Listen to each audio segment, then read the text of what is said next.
নমস্কার। হৃদয় মানুষের দুইটি দিক আছে। এক হচ্ছে কেউ বুদ্ধিমান হয়, কেউ হৃদয়বান হয়। কেউ জন্ম থেকেই বুদ্ধিমান হয়, আবার কেউ জন্ম থেকেই হৃদয়বান হয়। হৃদয়বান মানুষ সকলের খুব প্রিয় হয়। তবে কেউ যদি হৃদয়বান হতে চায়, এমনি এমনি হৃদয়বান হওয়া সম্ভব নয়। তাকে হৃদয়কে সম্পদে ভরাতে হবে, তবে তার হৃদয়টা উন্নত হবে। তাই জন্য তাকে ভালো ভালো বই পড়তে হবে,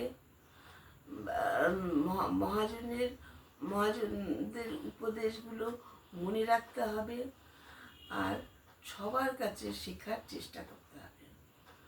কারোর পক্ষেই সব জানা সম্ভব নয়। আমরা শরীরটাকে সুস্থ রাখার জন্য যেমন পুষ্টিকর খাবার খাই, তেমনি হৃদয়কে ভালো গুণে পরিপূর্ণ করার জন্য ভালো ভালো জ্ঞানের প্রয়োজন আছে। জ্ঞান ছাড়া কোনো মানুষ কোনো হৃদয় ভালোতে পরিপূর্ণ হতে পারে না।